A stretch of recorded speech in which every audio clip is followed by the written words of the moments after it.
بسم الله الرحمن الرحيم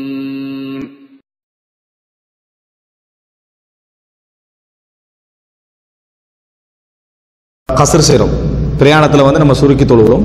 இந்த சுருக்கி தொழுகிற பிரயாணம் வந்து எல்லாத்தையும் ஒரு நெருடல் இருக்கும். என்ன நெருடல்னா டெய்லி போறோமே அப்படின்றது, டெய்லி போறோமே, டெய்லி கஸ்ர் செய்யறதா அப்படின்றது. ஆனா செய்யலாம்.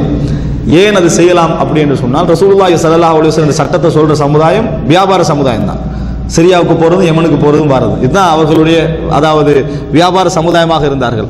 அந்த மாதிரி இருக்கக்கூடிய அந்த சமுதாயத்துக்கு மத்தியில் எந்த டிஃபரெண்ட் ரசூல் ஸல்லல்லாஹு அலைஹி வஸல்லம் செய்யல சொல்லலைன்னு சொன்னால் இதுதான் அஸ்ரன் அர்த்தம். அனஸ் ரலியல்லாஹு அன்ஹு அவர்கள் எல்லாம் ஒரு மாத காலம் சிரியா பிசினஸுக்கு போயிருப்பாங்க, கஸ்ர் செய்வார்கள்.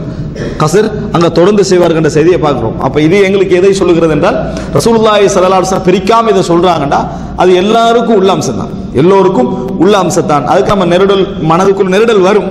ஆனா அப்படி நெருடல் நம்ம உண்டாக்கி கொள்ள வேண்டிய அவசியம் இல்லை. காரணம், மார்க்க ரீதியாக ரசூல் ஸல்லல்லாஹு அலைஹி வஸல்லம் பிரயாணிக்கு கஸ்ர் சொல்லிட்டாங்க, பிரயாணிக்கு கஸ்ர் சொல்லிட்டாங்க. அப்ப நம்ம பிரயாணியா அது நம்ம தினத்தோறும் பிரயாணம் செஞ்சாலும் சரி நம்ம கஸ்ர் செய்யலாம். ஆனால் ஒரு பிரயாணி என்ற அளவுக்கு என்ன செய்யணும், ஜமாத்தை விட்டு ஒதுங்கணும்னு இஸ்லாம் என்ன செய்யல, எங்கேயும் சொல்லல. ஜமாத்து கிடைச்சா ஜமாத்தை தொலை தான் பார்க்கணும். நம்ம ஜமாத்து பள்ளியில கிடைக்குதா, நம்ம பிரயாணத்தின் அலுவலாக இருந்தாலே தவிர, பிரயாணத்துல வேறு வேறு வேலைகள் நம்ம இருந்தாலே தவிர, நம்ம ஜமாத்து சந்தர்ப்பம் கிடைச்சா ஜமாத்தோட என்ன செய்து கொள்ளும், நம்ம தொழுது கொள்ளணும். ஒரு மனிதர் ரசூலுல்லாஹி ஸல்லல்லாஹு அலைஹி வஸல்லம் அவங்க தொழுவிட்டு வராங்க, அவர் தனியாக இருந்துட்டு இருக்கிறாரு.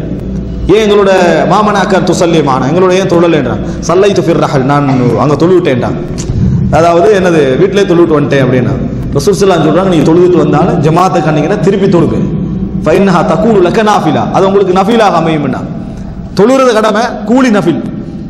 அந்த மாதிரி தொழுதவர் ஜமாத்தை கண்டாலும் என்ன செய்யுங்க, தொழுங்கன்னு ரசூல் ஸல்லல்லாஹு அலைஹி வஸல்லம் சொல்றாங்க. எனவே நம்ம ஜமாத்தை காணக்கூடிய வாய்ப்பு இருந்து நம்மளுக்கு பிரயாண வேலைகள் இல்லை என்று சொன்னால் நம்ம என்ன செய்யலாம், அந்த ஜமாத்தோட என்ற அளவுக்கு சேர்த்து தொழ முயற்சிக்க வேண்டும். ஆனால் நம்ம எத்தனை முறை பிரயாணம் செய்யறதாக இருந்தாலும் நம்ம கஸ்ர் செய்வதில் எந்த விதமான தடையும் இல்லை.